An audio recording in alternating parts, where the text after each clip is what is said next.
A Redneck History of Muslims.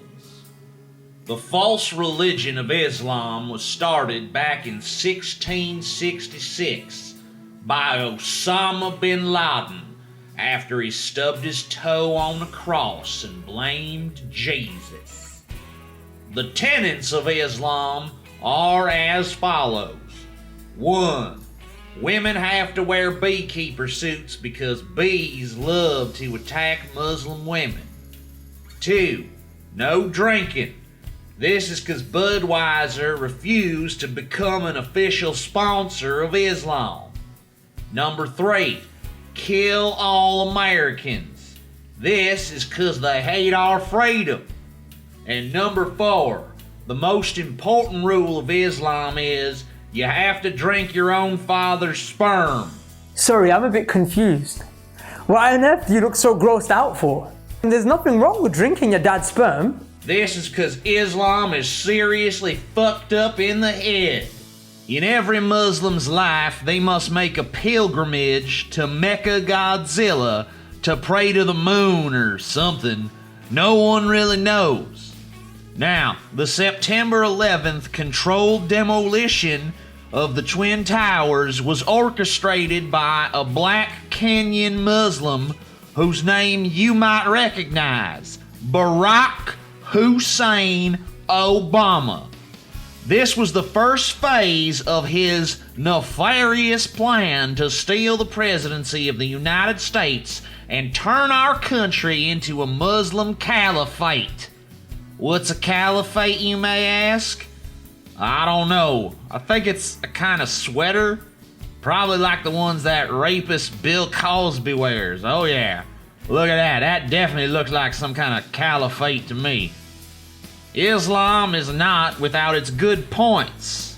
However, in the Muslim country of Saudi Arabia, women are not allowed to drive vehicles. This has brought traffic accidents in that country down to 0. On top of that, while America has been persecuting Christians by not allowing us to subjugate the homos anymore, in many Islamic countries, homosexuality is punishable by prison or by death. As a result, the moral fabric of Muslim society remains strong. They know that marriage is between a man and several women who are essentially slaves, which, let's face it, is a better system. If you got one wife cooking and one wife cleaning, that still leaves your other wives free to suck your dick while you're watching football. But don't get suckered in by the good things about Islam, because there's some bad things too. Like, for one thing, Muslims is brown. Now, I ain't racist, but I think we all know what brown people are like. Remember Ferguson? Well, in Islam, everywhere is Ferguson. And every day something gets blowed up. And I mean, explosions is cool and all, but you can't just be blowing up Kmarts and shit. Explosions should be confined to Michael Bay movies, NASCAR races, monster truck rallies, and whatever wars we're winning this week, just as Jesus intended. Also, have you ever tried to street harass a woman in a burqa? It's practically impossible because you got nothing to work with. I mean, hey baby, nice bed sheet you got draped on over you.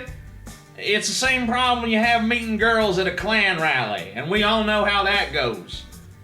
But by far, the biggest problem with Islam is they don't worship God. They worship some weirdo named Allah. Well, I discovered something interesting about the name Allah. If you move one of the L's to the start of the word and you change it to an S, then you take the remaining L and you turn it into a T, and you turn the H to an N, what do you wind up with then? Let me think. Satan. And as we all know, Satan is an anagram for Santa. So Merry fucking Christmas. Islam is coming to behead you unless you stand with America, with pre-Obama America, and you stand with Christ. And I just want to conclude by saying God bless us all, and goddamn the hideous, vile, satanic cult of Islam. But seriously, that thing about women not being able to drive, that there's a good idea. You know, give the devil his due.